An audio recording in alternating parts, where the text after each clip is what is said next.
a morning conversation. I just want to see how everyone's doing today. We all done with school today. I mean, I think last week was probably the last week of school. Anybody still is in school, or we're finished? And it's okay to unmute your mic if you just want to go ahead and speak.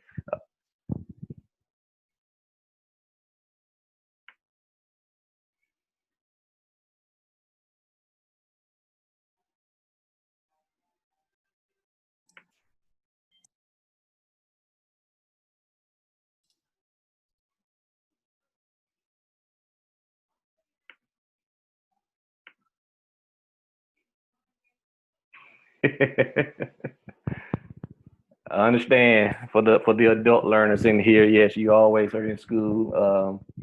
I think a lot of universities, if you're in higher ed, they started as well. So I'm sure you guys are consistently working. My wife she just got started this week too at Troy University. So they are full steam ahead with their schooling.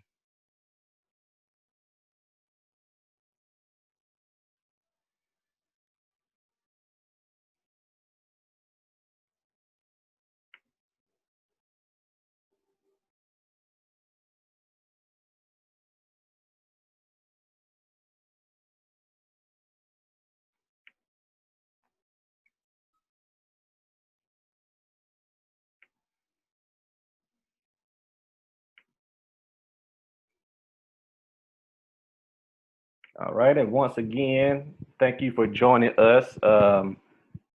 MGMWERX, thank you for having me as a host again for this workshop.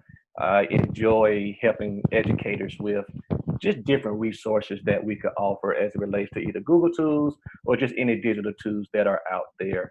And so I'm just going to keep my eye on anyone else who joins the uh, the Zoom today. And like I mentioned, hopefully you guys can unmute if you just want to speak, because I hope that some people do take the time to also have a conversation today. Just want to briefly introduce myself. My name is Eujon Anderson. I am the District Technology Director for Troy City Schools in Troy, Alabama. We are a relatively small school system, only 3 schools, under 2,000 students. And I'm also a Google Certified Trainer and Google Innovator. And my primary concern with education is how it relates to making certain that we can offer professional learning in an equitable way to our educators, to our students, and to our parents. And I think that's what this workshop is here for today. We're going to talk about basically digital skills and skills that are needed in today's time.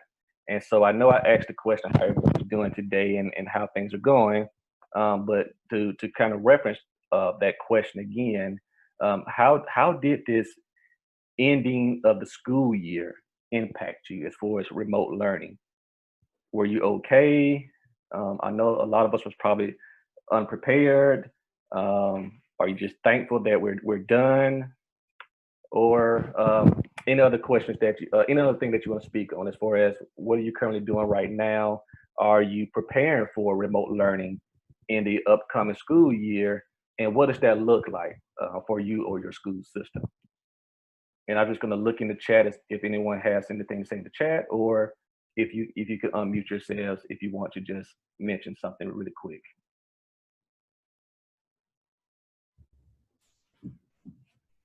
And I did ask Joyce, do they have rights to even unmute themselves? I do believe that they can unmute themselves. You'll just have to choose that option. Okay, I just want to make certain. I think sometimes we can.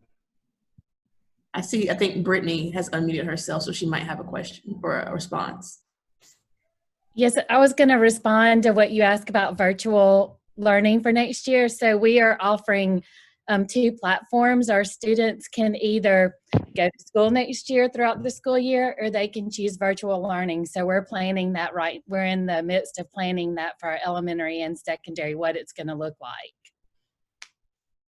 And Brittany, what school system are you affiliated with? Oh, it's Brett. I'm from Decatur City Schools. Okay. Yes. So we had already planned when we started virtual learning about a month before we kicked in. So our teachers were prepared because we had had a lot of professional development. Awesome. But we started this summer already planning for the fall. Our superintendent did announce that we would be that our students would have the option to do virtual learning or come to school. That is awesome, and we would definitely reach out to you all in Educator, because I'm sure that myself and other school systems, we do need to get an understanding of what we can do as Right. far as being able to offer solutions for our students and teachers, because I know that's a question I'm getting a lot as a tech director. Mr. Anderson, what are we going to do? And so, and I know a lot of us are waiting on the guidelines and guidance of our state superintendent, Dr. Mackey. And so hopefully we will have more systems who would come out in the forefront and kind of help.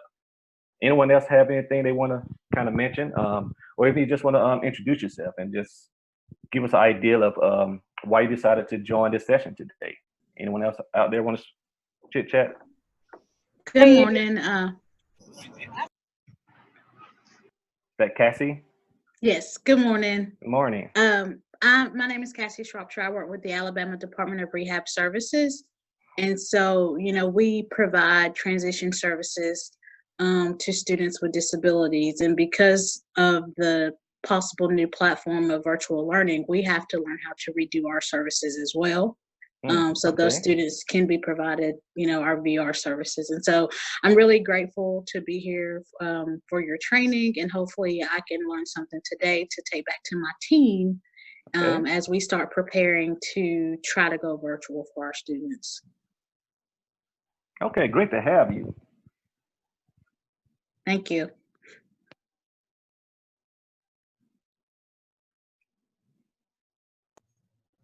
Hey, John. My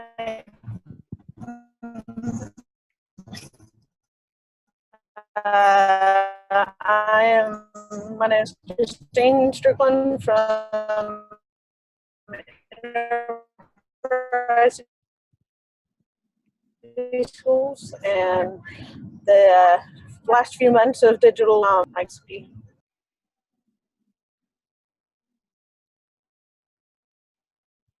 I think that was Ms. Strickland, and glad to have you here. So if anybody else wants to say anything, please do so, or if not, we're just going to go ahead and move on. And I think this is why you all are here, to just get an understanding, just like I think Cassie just mentioned, that we are in troubling times right now. And I'm not going to really just say troubling times. We're in challenging times as it relates to the remote learning, because we don't know what to expect, and we don't know what this school year is going to look like. And so hopefully everybody who is in the virtual workshop today, you will find something that's beneficial to you. But I also recommend that you just continue to find different professional learning that is out there. I think MGMWERX is a very good company. They offer several different workshops. So please reach out to Joyce probably at the end of this. And if you wanted to just share some information, Joyce, in the chat for everybody, that would be awesome as well. And so we're just going to jump on into this program, because I know we have roughly an hour or so just to talk about applied digital skills. And before you know it, this hour may go quickly. And also I want to have everyone to take the time and actually work within the program, and hopefully around 10 o'clock-ish, we could actually begin to create within applied digital skills and how it could help you into your school systems. And I know that we do have probably some higher ed people here as well. This can also be as beneficial to you. So we're going to just go ahead and dive right in. And so with the digital applied skills, Google applied digital skills, we know that digital skills are definitely needed for our students to help them prepare for the college and career readiness. But also, I'm going to add this, I believe that digital skills are now something that we need to understand as educators. How well do we understand digital skills? And so sometimes you may need that little help. I think Britt mentioned that some school systems are ahead of the curve. They have a great professional learning team in place. They are doing different education technology sessions. They have their teachers working together, but sometimes you may not have the tools that you may need. But we hope that with this program right here, which is a free program, you can use something like Applied Digital Skills to kind of help you to move forward. And so while I'm speaking, if you all could just go ahead and join this website right here, Google Applied Digital Skills, because as I'm speaking, I would love for you all to just kind of get into the program. And I'm going to put this in the chat as well. And so what we're speaking on, got too many tabs pulled up, sorry. I'm still working on using Zoom on the laptop.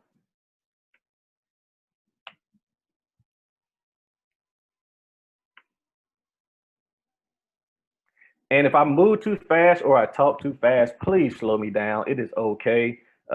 Sometimes I can get a little passionate or motivated when I am speaking on a particular topic, and then I continue to go. But hopefully, I will do my best to keep a good pace. But basically, with Applied Digital Skills, Google decided to use this free program. And with this free program, they want to help teachers understand that we are here for you and we would love to supply you with resources that could help you with digital skills. And what I have on the screen right now, of course, is just a simple definition of digital literacy skills. And this comes from the American Library Association. And so we want to understand what tools are out there that will help us evaluate, create, and communicate. And so for the technical skills that we may need. I love to show this slide right here because here are the skills that we are focusing on in the classroom. And so does any of these digital skills stand out to you as an educator right now? Or does any skill out here stands out to this is what we're doing in our class currently, or this may be something that I would love to learn more about as relates to being a proficient communicator, the creativity that you may need, the critical thinking. Oh, e-safety, yes. So e-safety is definitely becoming very, very important in today's time. And I know I can't dwell upon cybersecurity too much, but yes, as far as understanding the being the protectors of your students, your employees, and so forth and so on, that you do have to be mindful and understand how to appropriately use technology so you will not get what we call phishing or any type of scheme or whatnot. And there's all sorts of horror stories out there. And I'm sure, Matthew, you probably could tell us a few just from what that you just mentioned, e-safety, but I'm sure that there's a lot of horror stories out there as relates to e-safety. But is there anyone else have any other digital literacy skills that stands out to you?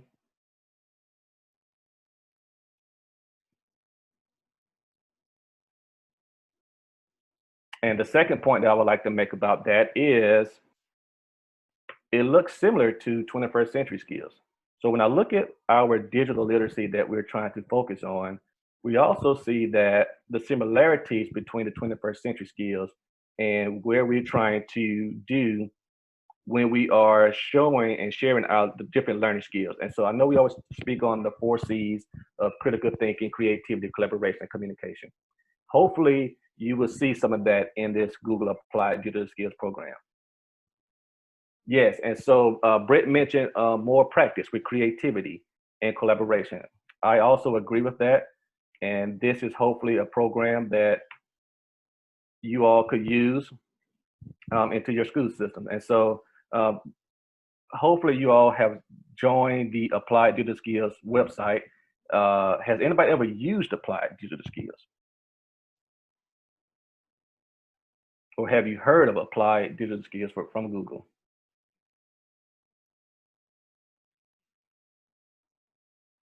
Or is this kind of somewhat new to everybody right now?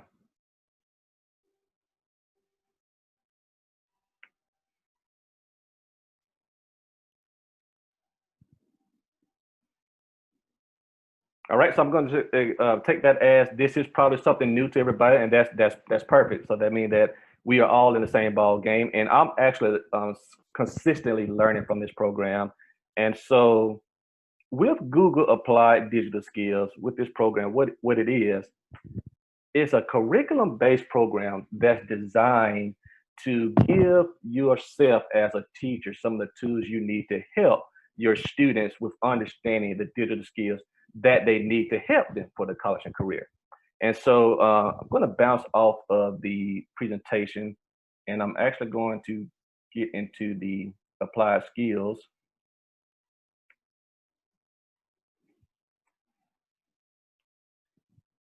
And as I am getting into the applied skills, just want to kind of mention what it is. It's basically it's a website that has all sorts of free videos. And so if you are an educator that's with me today, and I know Matthew just mentioned not Google, so I'm assuming that you want to kind of get a more understanding of the Google Answer Education.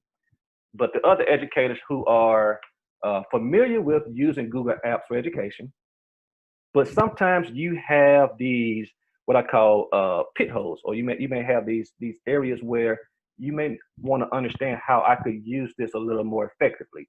And so we speak of Google Docs. We understand Google Sheets, Google Forms. We talk about creating Google Sites. But sometimes in the classroom, you don't have a particular lesson or curriculum to help you use that particular product effectively. This is what I believe Google Applied Digital Skills is meant for. And so if you all could take the time to actually log in.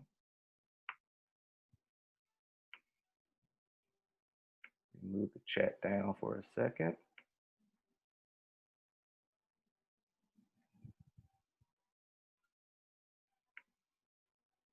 I'm going to sign out and sign in as, yes, I'm going to sign in as a student. So if you take the time to log in, and hopefully you do have a Google account. If not, you could just sign in with any email. And just for a second, it's going to ask you a question to sign up either as a teacher or as a student. And just for the next 5-10 minutes or so, we're going to sign up as a student. So that's why you see right now, I am a student right now. If you use Google Applied Skills in the past, or you probably registered, signed up for it, never used it, and of course you probably signed yourself up as a teacher, it's okay. You can switch over to a student really quick by clicking on my profile. So I'm going to slow down again just to give people time to actually get to the website.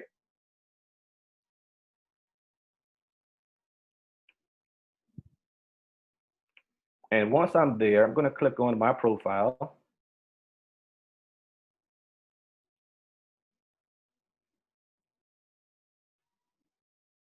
And right here under my profile, you should see account type. And under account type, you want to make sure that it says student. And of course, if it says teacher, it's okay. You just click on switch to. And hopefully if it's student, you're good. But if you did have it set up as teacher, just click on switch to student, of course. And that brings you into this program as a student. And why do I believe this is beneficial to us right now? Because I think I had a conversation this morning with Ms. Joyce, and we were speaking on the impact of remote learning and how this impacts and affects parents as well and families. And so the reason why I want you to look at it from this perspective is because parents can also use this program. Or you can also just have your students go into the Applied Digital Skills platform, and without the help of a teacher or the assistance of a teacher, they can go in and find lessons that could help them as well. And so as a student, and while you all are students right now, I'm going to switch over to teachers for a second, just because I need you to join a class for me.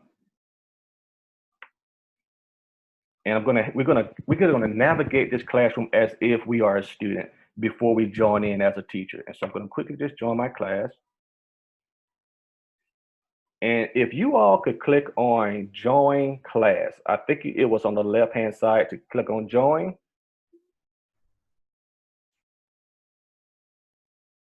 And the class that I would love for you to join, because it's going to ask for a class code. I'm going to highlight this code so you can see it. It's in the presentation as well.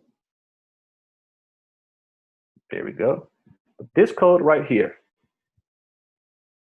And what this code is going to do for you, it's going to bring you into the Applied Skills program as a student. And so once again, I mentioned that students are able to use this platform without the help of teachers, and that could be beneficial for parents who want to continue to help the remote learning process with their own children. But as a teacher, what I would love for you to see is how your students will review this program from their side, or from their end rather. And so you have, with Applied Digital Skills, and I'm going to leave that up for a second. I'm sorry, I got to bring that down. So with the Applied Digital Skills program, you have all sorts of resources and videos that are out there for you. And so hopefully you guys have already joined the course. I'm going to just take a second to see if we have anybody. Yes, so we have individuals joining. Perfect. Thank you.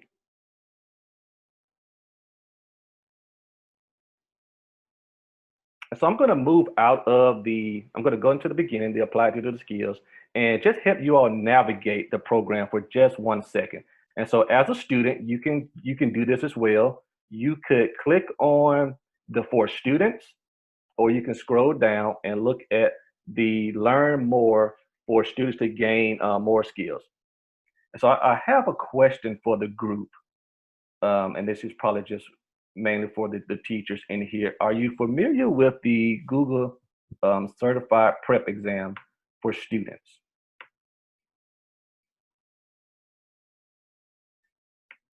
And sorry if you're looking at my screen and I'm clicking on quite a bit. I'm trying to go between the chats as well.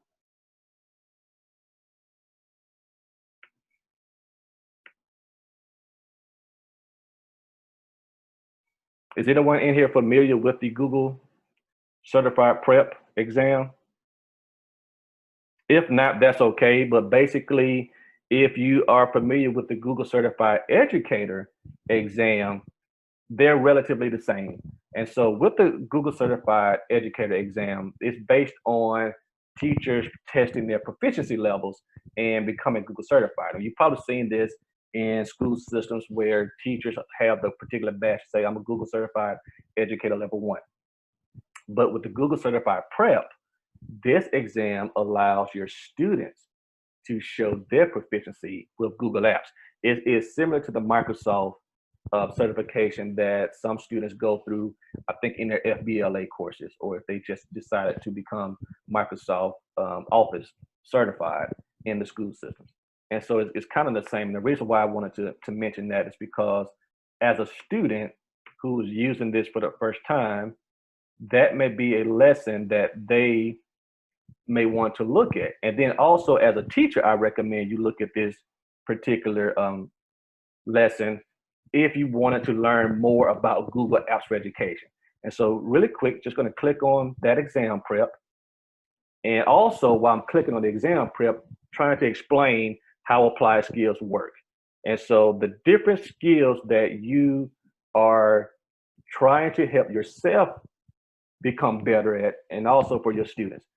This program right here, this Google exam prep, will show you how to use different skills as relates to the Google Apps for Education.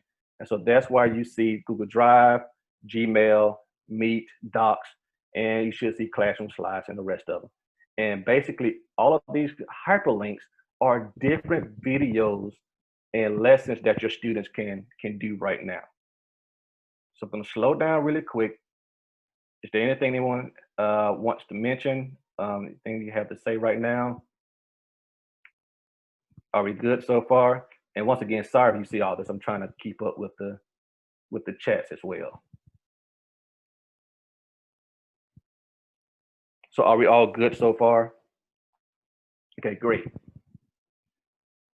All right, so now with the Applied Digital Skills, once again, and you all are looking at it from the standpoint as a student, and you are basically looking for the different digital skills And by the way, this does tie into another resource that we mentioned, and hopefully we speak of this in school systems, the new technology course of studies.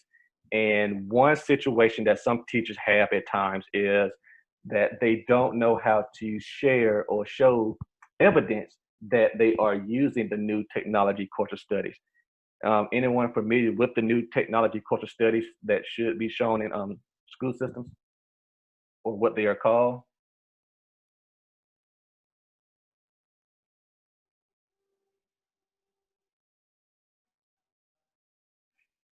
Yes, thank you, Christine. Yes, they are the DLCS.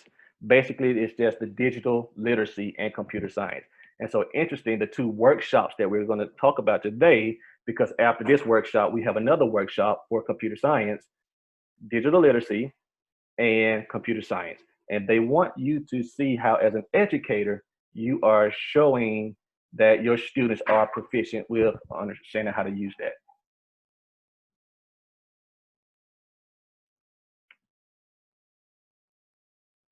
So once again, what are applied digital skills and how is this going to impact me? And I think this is why you all are here right now.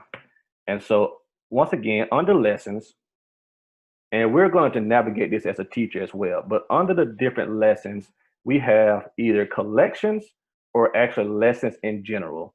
And the thing that you want to think about as you are using this program, what digital skills do I want to show my students? And that goes back to the presentation where we look at the different digital skills that are out there. And then how does this help me in my current situation as a teacher, as an art teacher, as a math teacher, as an English teacher who is trying to help my students with different digital literacy skills?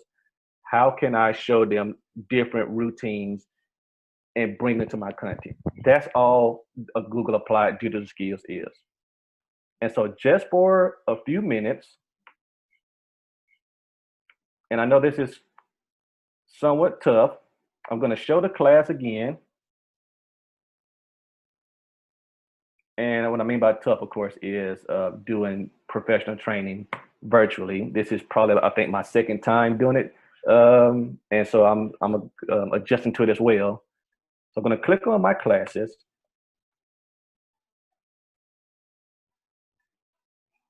And here is the class that you want to join.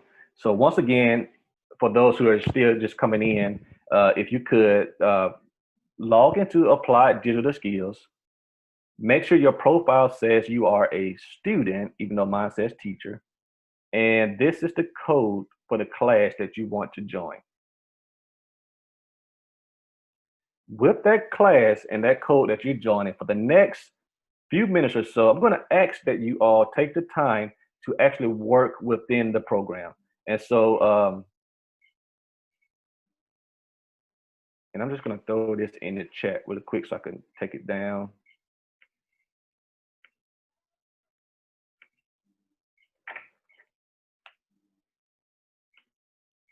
I have a few lessons that I already prepped everyone for.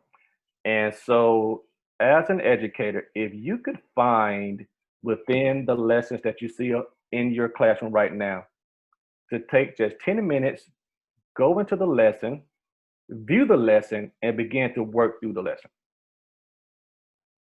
Now, before we do so, but you can go ahead right now as educators and just go ahead and click on one that you like. And so what I mean by one that you like is something that may stand out to you as an educator. And so if you are on here and similar to myself, that you want to try to create quizzes in Google Forms, then this may be the lesson that you look at. For my math teachers in here, or those who love probability and love using Google Excel or Google Sheets rather, look at the calculate probability with Google Sheets. And then we have program and progress bar. The infographic is very popular, especially for those who love to create and use, who never used Google Drawings before. And then, like I mentioned, this is the one that I like because I'm not as organized as I should be. You can find out different strategies on how to organize your Google Drive. And so we're not going to take a long time because normally this workshop is done for 3 hours, but we're going to just go ahead and just kind of get in there and work within the program. And this is the good point. This is the good time to make sure that you are muted because, and I'm just going to show you one of the lessons. And so once I click on this lesson and click start, you notice if you're looking right now, a video will begin to play once you click on play. And so hopefully if you keep your laptops muted, I think you can still review this on your phone for those who are on the phone as well. They have the video for you to watch, or if you don't have the capabilities of watching the video, you can actually click on transcript that's below the video and actually read the content that's in the video itself. And so that's why I really enjoy the applied digital skills and how it can benefit you in your classroom. So as a teacher, and I know I don't have headsets in my class, we can still help our students navigate the lessons and applied skills with just looking at the transcript. And at the end of each video or at the end of each transcript, that's where you should see what they would love for you to do within the program. And so, of course, if it's just to watch the video and read and click next, that's all you do. And then if you look to the right of the program, this is where you have the instructions of what they would like for you to do within the program.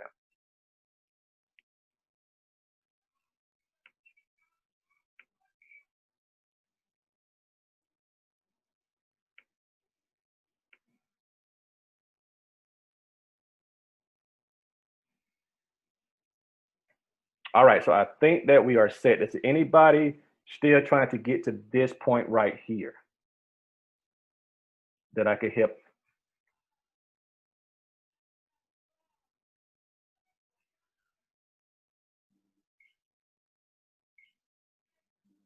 Okay, so just for a few minutes, I'm going to be quiet, not going to say much, and I'm just going to let you all just go through the tube.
Why did I keep on clicking?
Just a few more minutes, and we're gonna see if we could just have a brief conversation about what you're seeing so far. I'm going to recap a few things that you've gone through within this program already, and then towards the end of the presentation, we're going to start looking at how we could make all of this make sense. How can we add this into our curriculum? How can we add this within what we already have? And so that's what we're going to do towards the end.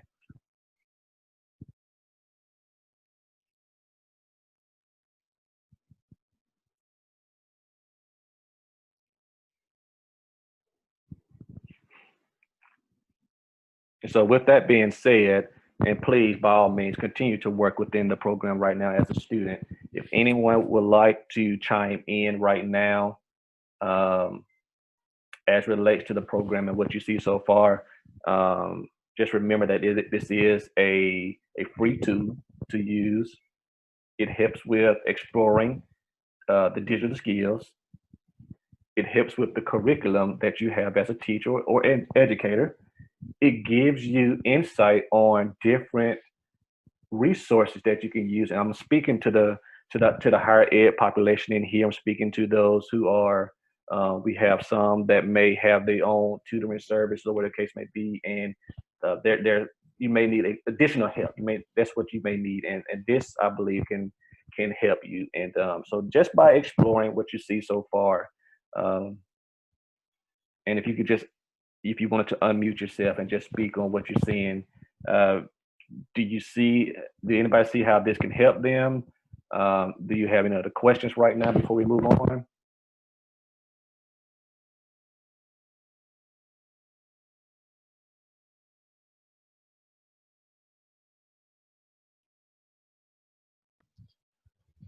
Yeah, this is Matt Korea. I just want to say this looks pretty intuitive, and which is extremely useful for some folks that may pop in and out of different systems. So I think it'd be a very useful tool. And just a few moments ago, you showed the analytics, which I thought was very useful as a teacher side, who's going along and how far they're going along. I found that very interesting and useful as well. I'm an instructional systems designer, so that kind of stuff is part of my wheelhouse. Usually, faculty are not too much interested as to how much time someone spends on content. But as an instructional designer, it can tell you whether someone is absorbing it well or not absorbing it well. If they go through certain content very quickly, they're either not reading it or they're not very good at it. But then a lot of time, it indicates that they're struggling, and that you may want to help that particular individual focus on that piece. That's all I have. Great. I thought I caught most of that. I know we kind of having a little lag, and of course that's just normal once multiple people begin to use Zoom. But I'm glad that you're finding the benefits of how this can help benefit yourself and then just other educators. And I'm glad that you mentioned that. I was going to bring that up, the actual progress summary that you just seen that I had up there, where as an educator you can see and track where your students are, and that is in the progress summary. And so and this goes back to you thinking as an educator in the remote learning world as well, that if I am delivering content to my students, how do I know that they are on track? How do I know that they are on task and they're doing what they are supposed to do, but also if they need any help? And that's what I believe that this program can help you out with, by looking at the progress of where my students are. And so just scrolling down, I can see where we got started. I could see how many are moving along, and then we can see who are kind of in the back area where either they got lost or they need help. And so this helps you as a teacher to be able to reach out. So I think this was the pretty popular one, right, for this particular session, the create quizzes in Google Forms, that now I can reach out to those 4 students and ask, you know, whether or not it's in my Google Classroom or via email, do you need any help, or how's everything going? And then we could have those conversations. I could dive a little deeper, of course, into my view progress details if I wanted to. And of course, from here, I could see the percentage of the teachers where they completed, if they had to complete or submit an assignment, which I think we have someone who actually submitted the assignment. So these are the different things that you can look at as an educator with this program. A question that came up in yesterday's session and in today's session is, just by looking at the program, you get the feel that it looks like this is meant for, and I apologize if you see my chat going back and forth, I'm trying to move things around, but it looks like this program is meant for the upper grade levels. Currently, it is for the most part. Google Applied Digital Skills is relatively a new program with the Google, I call it the Grow for Google world, where they're trying to offer these particular workshops and applications for educators. But there are tools that are out there for the lower grade levels, and I'm going to show that in the lessons. And so when I click on the lessons and I look towards the left-hand side, this is where I can filter my audience, and I can filter different things. I can filter the digital tools and topics. You notice that it says late elementary. Right now, I'm just going to click on and just filter through the late elementary. Right now, the applied digital skills focuses on the digital skills that our students may need in the 4th grade on up. And so I should have referenced that in the beginning, but I just wanted you to look at it because I still believe that this tool is beneficial for any educator, pre-K through 12, and even to adult learning. When this program first started, and I just want to highlight this number right here, they had 88 lessons, or we'll say 88 content information to go out. Now they are at 125. So this is why I think this is significant for educators, especially in the lower grade levels, because they are consistently adding more resources. And the more that this program is being utilized in the schools, the more Google is adding within the application. And so that's why I still ask and challenge our elementary teachers to still look at how we could use this program in their classroom.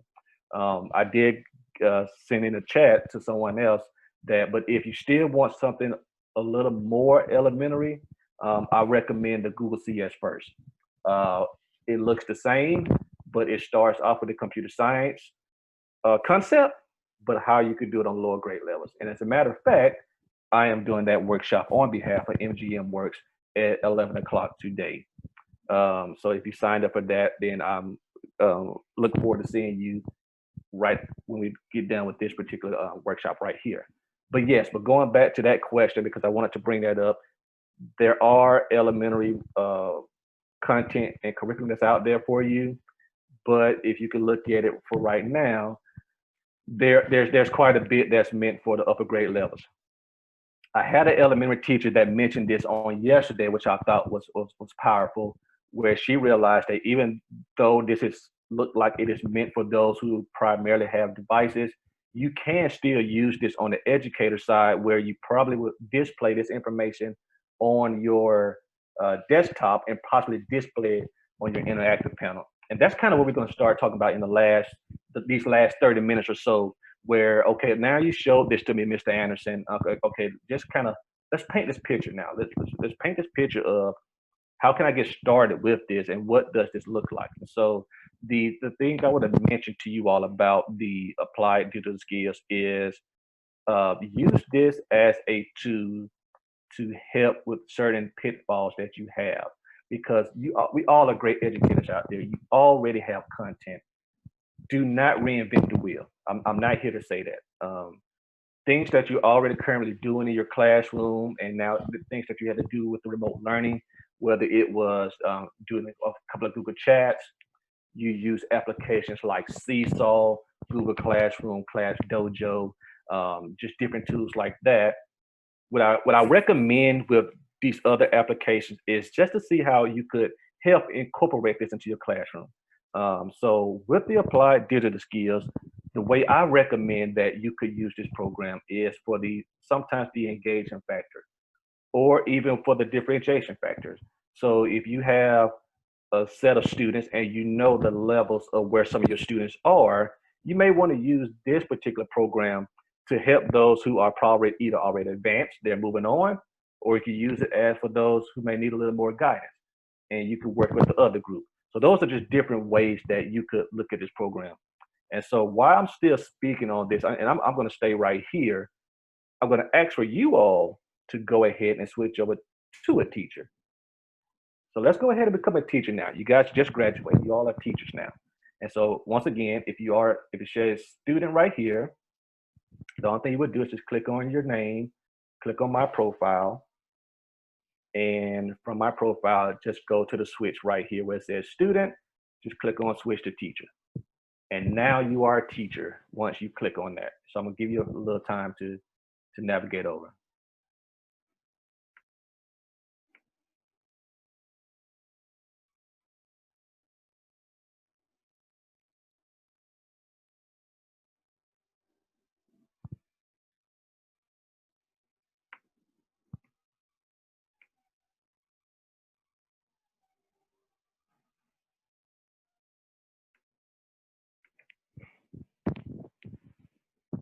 And so now that you all are teachers, or you are slowly joining in as a teacher, you're switching over from the student side, teacher side, you will notice that you lost access to that particular class that you joined for me.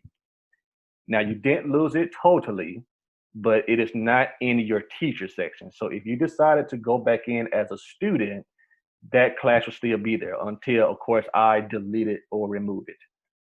But now as a teacher, you should see the same thing that I'm seeing right now, which is up under my classes. You may not see a class.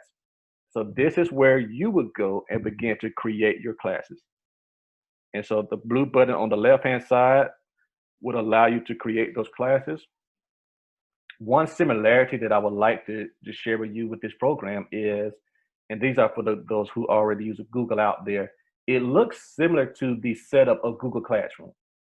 And most of the Google products, if you haven't noticed lately, are starting to look like Google Classroom or replicate Google Classroom, because they want to keep that uniformity. And so that's why I like this program as well, because it kind of helps teachers remind themselves of Google Classroom if they are using that tool. And so with that being said, if you all would love to navigate this program as a teacher, we can go ahead and do the same thing. We can click on Apply Digital Skills, and we can back out. And if you notice, the layout of the program does not change, whether or not you're a student or a teacher. The only difference is the student cannot join a class unless, of course, the teacher gives them a class to join. But for the most part, you get access to look at the same lessons, the same resources that a teacher may see. You would see it as well as a student. Slow down again. I think I saw another chat.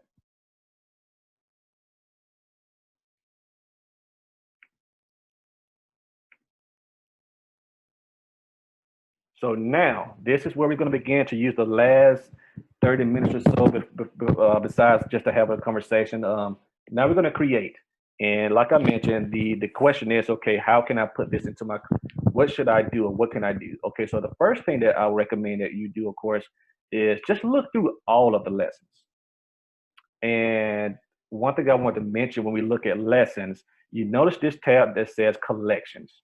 And so what Google Applied Digital Skills is trying to do with the collections is take a bunch of lessons that they already have in the program and create this collection for you, or you can look at it as curriculum.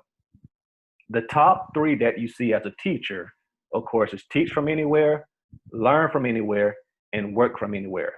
They want to help you as an educator have lessons that can get you going right at the gate, right at the beginning of the school year. And so if you decided to click on one of these collections where it says collection of 6 lessons, so basically this teach from anywhere, if I click on it, they're going to show me the 6 lessons that I should add to my classroom for that particular collection. And here they are.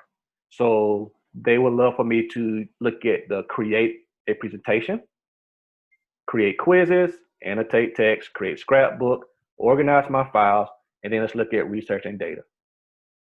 The other thing I want you to look at is the time length that's given to each lesson. And so once again, we have to understand if this is something that we may consider using in the remote world, how much time do you want your students to do a particular lesson? And so this is just a recommendation of mine to, if this is something that you're just getting started with and something new, then I do recommend that you look at any lesson that is the 45 to 90-minute time frame. But of course, if you look at the entire collection of lessons, there are lessons that are out there that are meant for 3 to 4 hours, 6 to 9, and it's quite a bit. But of course, those lessons right there, you would probably use it for a time frame of 2 weeks, 3 weeks, or whatever the case may be. So I'm going to go ahead and click on a lesson and just show you as a teacher. So once I find a lesson that I like, this is where I can add it to my class, which is the class that you just created. But before we do that, I want to scroll down and let you see something that I think that may be beneficial to you as an educator. You get to see the tools that you're using. And so I think that goes back to the filter section where you want to see the different tools that you're potentially using. So for instance, if you are an educator and you want a little more understanding of how to use Google Slides, or I want to help my students understand how to search better, we kind of talk about this in digital citizenship, then this particular lesson right here is meant for you, because the tools that you're using is Google Search, and you're going to use Google Slides. And then you get to see the skills that your students are going to perform after they complete the lesson, if that makes sense. So we're going to learn about how to format presentations, research, and then how to design the different slides. If you click on teacher materials, sorry, bear with me. You actually have a lesson plan, a rubric, and you can download all your videos. And for those teachers who would love to give out certificates to their students, then you have that as well.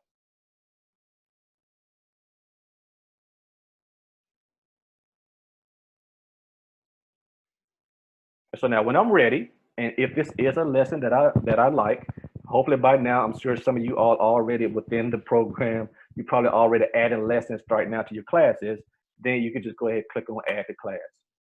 And once I click on add to class, of course, if I have multiple classes, it's going to ask, okay, which classes would you like to add this lesson to? And of course, for those teachers who probably have multiple sessions, you can just click on several sessions that you want to add the particular lesson to and add to class.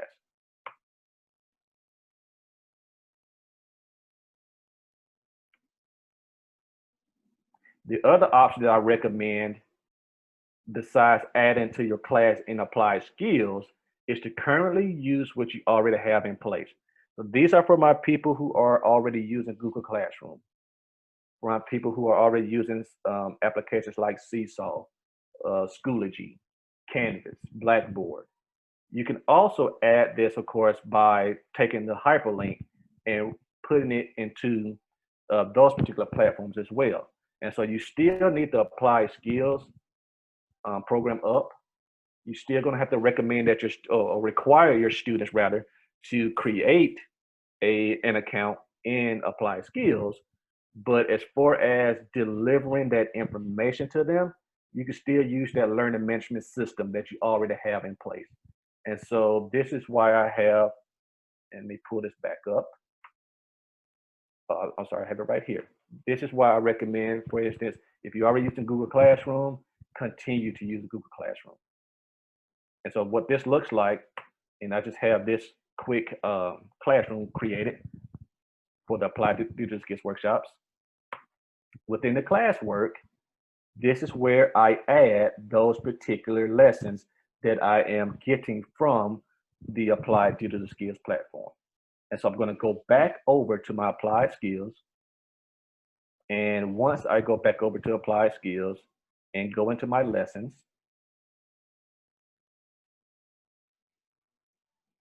I find a lesson that I like. Now, by the way, this is saying collections, and you can click on see all. There are all sorts of collections out there. I think there's a back to school collection, how to start your own business. And once again, this goes for those who are not in education, but there are also tips out there that you can look at, personal projects, and then they just have different, I guess you could say different ideas that comes to their mind that they want to share with you. So that's why you see the veteran service members, the digital learning day. I think this just happened maybe a month ago, I think. But there are all sorts of collections out there. And remember, when we say collections, they are a collection of lessons. And so what that means for you is if you decide to do a particular collection, you do have to go in the program and add each lesson. Now, hopefully down the line, I hope that Google Applied Skills will change that, where if I decide I would love to use this collection, it will add all the collections at one time. But for this case, you can't. So if I want to do this college readiness, I would have to click on the collection of 6 lessons,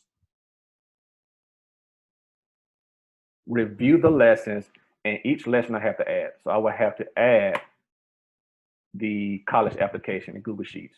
So I would have to add it back out at the next. So that's one limitation that I think I have with this particular website. But besides that, I think everything else is great. But the thing that I want to show you right now is adding this into my current platform if I'm using Google Classroom. We all know this logo right here, and this logo is on all sorts of Chrome tools out there. So if you're somebody who uses Edpuzzle, Flipgrid, Wakelet, you notice that they have the add to my Google Classroom. Of course, Applied Skills have the same for you. So if this is a lesson that I want to add into my Google Classroom, I would just click on share to my classroom. I get this notification right here. So make certain that I am in the correct classroom.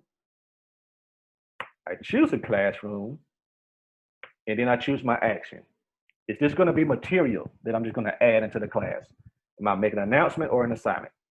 So for this case, I'm just going to do classroom create material and click go. And then once I click go, you notice that it brings me to Google Classroom, and this looks exactly like Classroom looks. And if you guys use Google Classroom, I guess for the past couple of weeks or so, then of course you notice this new look of Classroom where the information that you're trying to send out as far as topic and who it's meant for is on the right hand side versus below the actual title. But of course we will create a title for this lesson, and this is organized college applicants. You can give a description if you want. And if this is the first time that your students are using this program, of course, I'll probably recommend that you have either in the posting of your stream, or I would recommend put in the description how to join the class, how to get access to it, and how to register. And then, of course, over here, this is where, as an educator, you can decide, do I want to add this into multiple Google Classrooms? In this case, you're just going to choose the one. And then going back to that differentiation, as Google Classroom can help you with, do I want to click on all students, or should I just select a group of students? And then, of course, the topic, if I've already created the topic.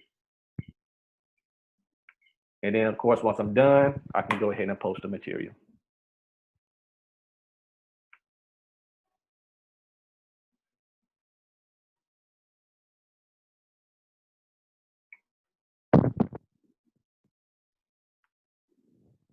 So this is where I'm moving back over to you guys. I put the ball back in your court.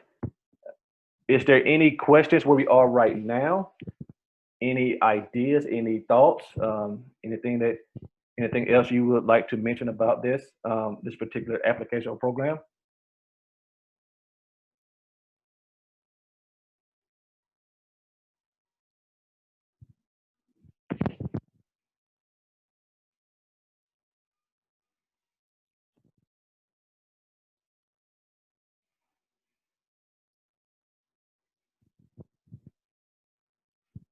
Or is it just that straightforward, this program right now?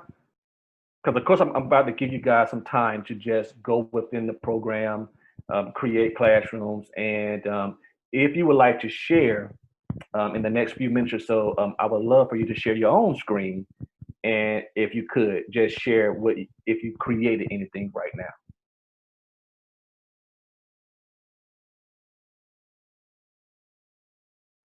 And it's okay to unmute yourselves. I'm looking in the chat, don't say anything. So if you just want to unmute yourselves right now, that's perfectly fine. And if you want to speak up.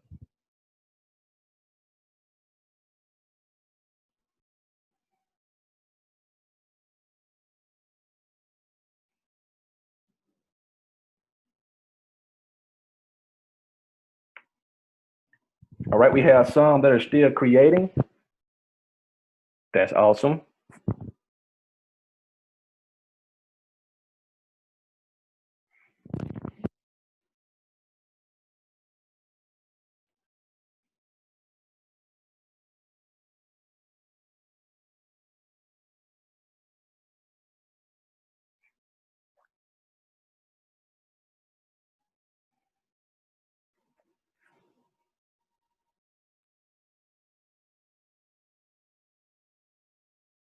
Does anybody in the group have any questions about Google Classroom? I've also tried to help out with that because I know that may be one of the major tools that teachers will begin to use within the upcoming school year if you're not already using it. So if you have any questions about Google Classroom.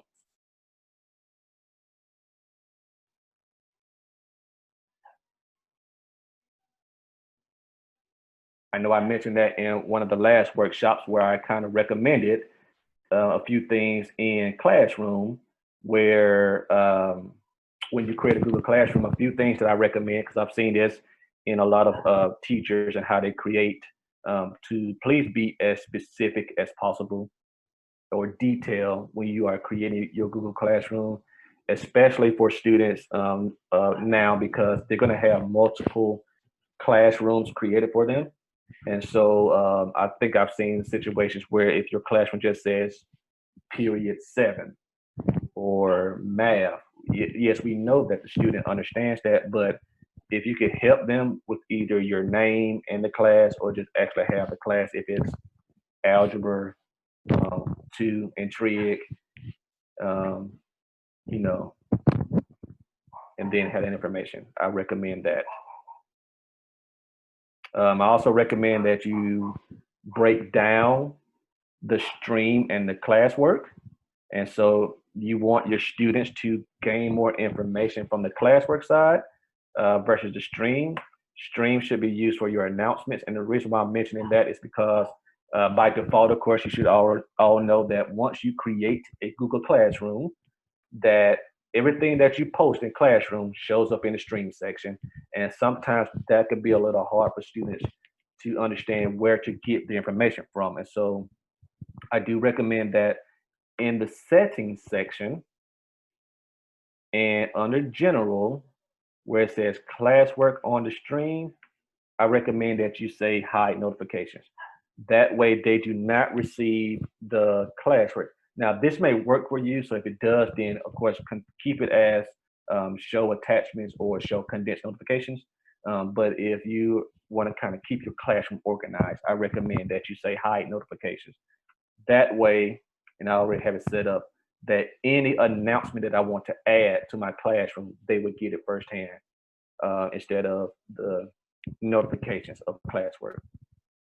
Within classwork, I recommend that once you begin to create, that of course you work out your topics first. And then after you begin to create your topics to organize your classroom, then let's look at material. So basically what I'm doing is I'm showing you how to do the create option going bottom up versus top down. Most teachers at times like to begin to create their assignments and their quiz and questions first. This is just a recommendation. Whatever works for you is great. But I just recommend that you create your topics to get you an idea of how your classroom is going to be set up. Then add the resources that you want to add in the class, whether that's your book, the different hyperlinks, resources, articles that you want to share. and then begin to add your assignments and questions. So that's just my little tips on Google Classroom. I think I saw another chat.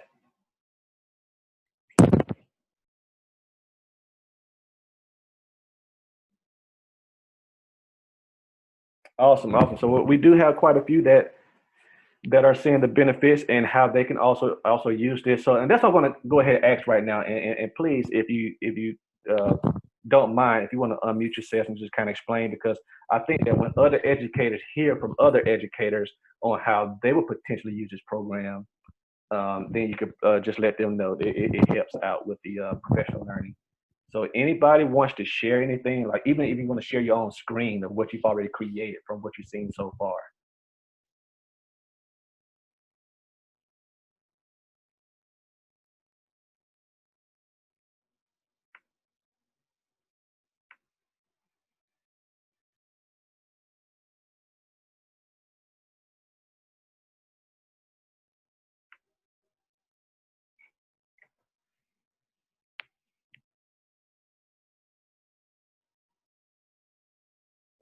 If we don't have anything, that's great. But I'm glad that you guys are you enjoyed what you've seen so far.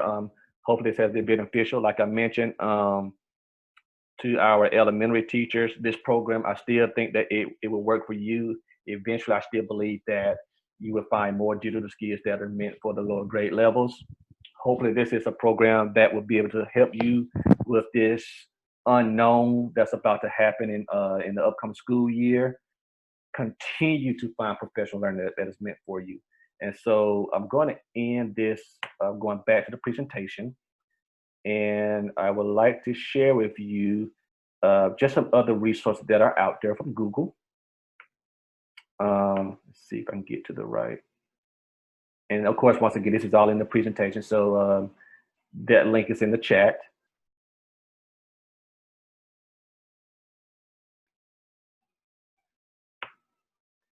For those educators who are in Alabama, because I know that we sent this out to a few individuals outside of Alabama, but for those who are, if you are want to look for more professional learning, I do want to mention Technology in Motion, and they have their virtual summit coming up June 15th through 19th. They also have different summer sessions that's going to go throughout the entire summer as it relates to just effective tools, different strategies.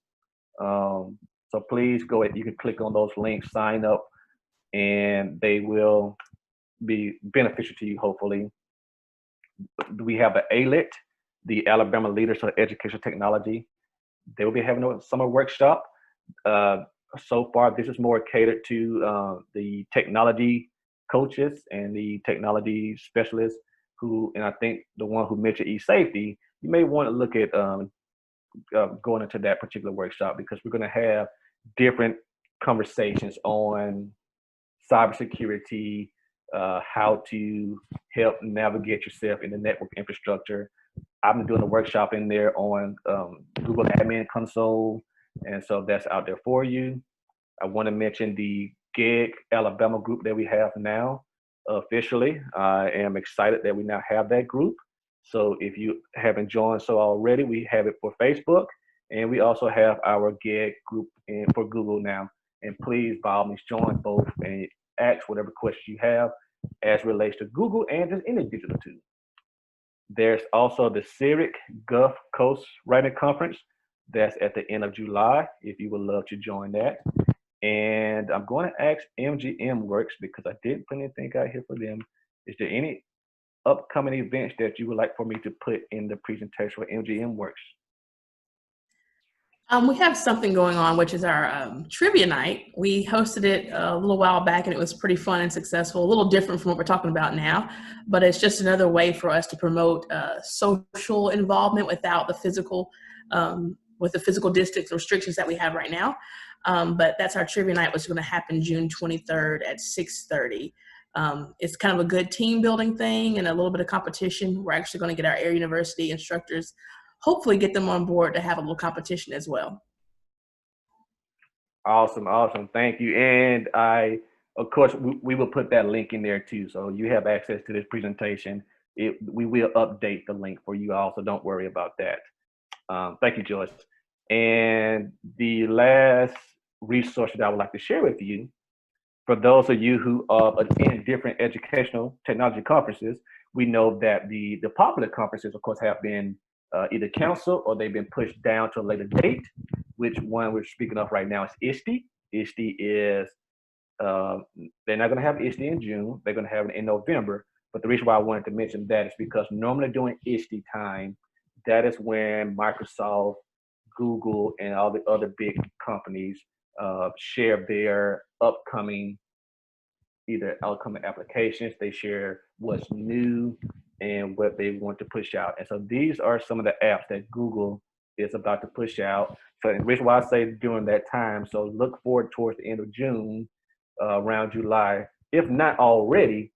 But these are some of the apps that Google would like to share with you. And for those of you who already use Socratic, which is the app to help out with homework, they are adding a math component to it.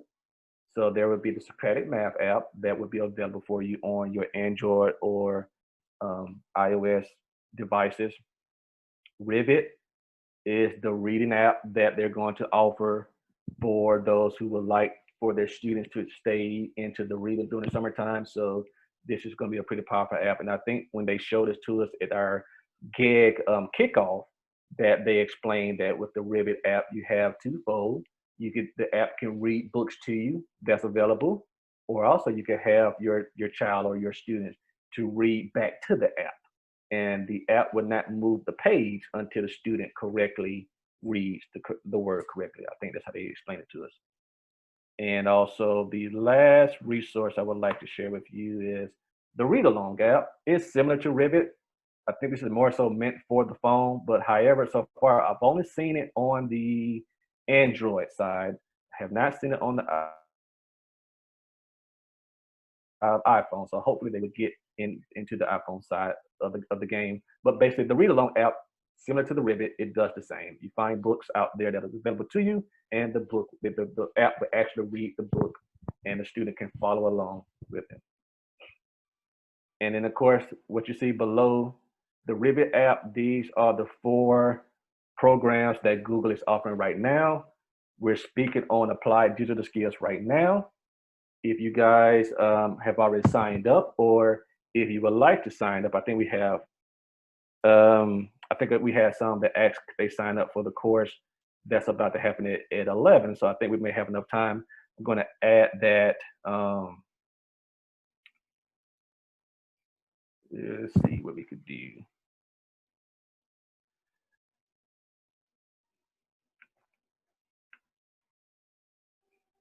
I'm sorry, Ms. Joyce, I have to ask for you again. Do you have the link? I think that's all they need right now. I do have. For some reason I cannot message the group as a whole, so I can't. But what I can do is I'll shoot you an email with the link information, and perhaps you can add it to the chat. Great, because I'm in my email right now. I'm just trying to remember. But if you have time, and I'm sure that this will probably be a big break. So because we're gonna get started at 11 o'clock. So you got time to go take a little break, check on your children. But we're gonna get back in and we're gonna talk about Google CS first. And basically, Google CS first, it looks similar to Applied Skills, but it's more so meant for computer science and coding as relates to our lower grade levels. And just like I mentioned, that Applied Skills do have some components that are meant for the elementary level. I also recommend that the Google CS First have some components that are meant for the higher up population. So the middle to high school and even higher ed. You may also want to consider looking at the coding world. And so, great, here it is. So we're just going to copy this link. So here's the invitation.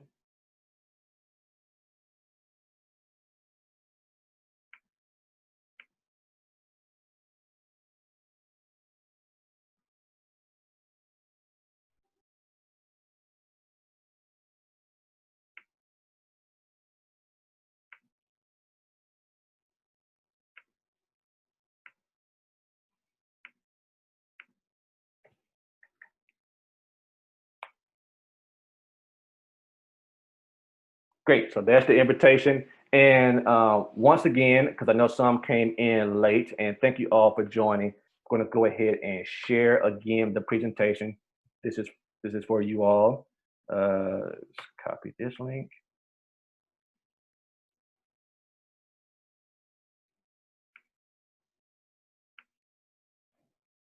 So here's the link for the presentation. So before this link is the join Zoom meeting. If you all are interested in sharing with us and MGMWERX on Google CS First. The last link, of course, is the link to the presentation, and there are more resources or more tips to help you within the applied digital skills. Because I know just by doing an hour or so that there's only so much time that you have.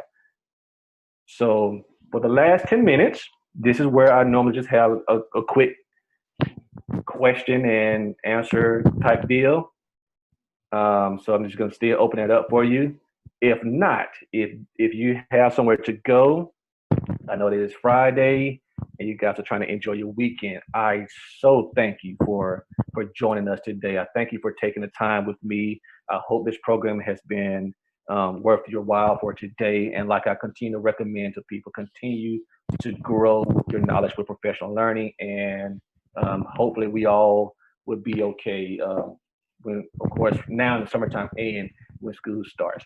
So if you have to go right now, you can. Thank you guys for joining. But like I mentioned, I'm going to stay around and just, if anybody wants to still kind of chit chat for the next 10 minutes or so. So thank you all.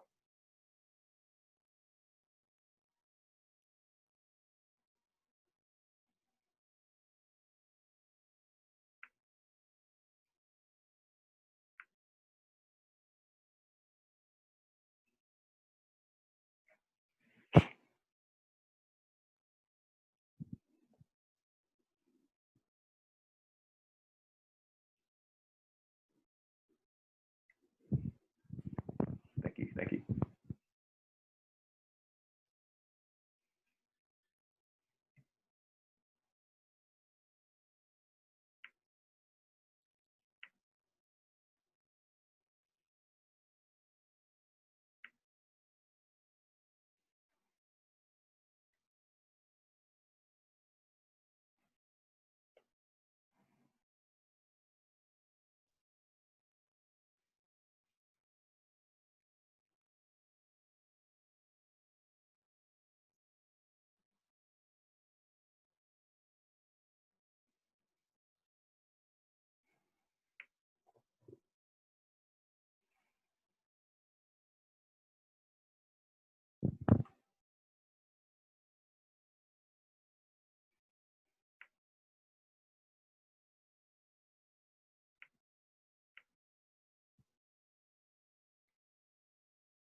All righty, I think everyone is leaving this one, so I guess no questions.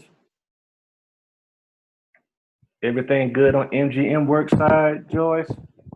I think things are good over here. I was just telling picking up that I don't think the group chat worked for everybody. I'm not sure. Were you just getting all the personal messages? They a lot of it came up as privately, so I think they were trying to send stuff to the group. Yeah, I think they all directly went to me. But I didn't have time to just navigate to see what setting. I think we figured it out on our end what we'll have to do. But yeah, that was a good session. Thank you. And okay, the next one is scheduled for 11:30. That's the time that was on the flyers and the like. But cool, awesome. So we're recording it. We're going to send it out to the people that particularly requested. Probably everybody who signed up. We'll send them a link to the recording so that they have, because just in case they want to go back and look and see and hear conversations. And also there were some people that indicated that they weren't able to come for various reasons, meetings.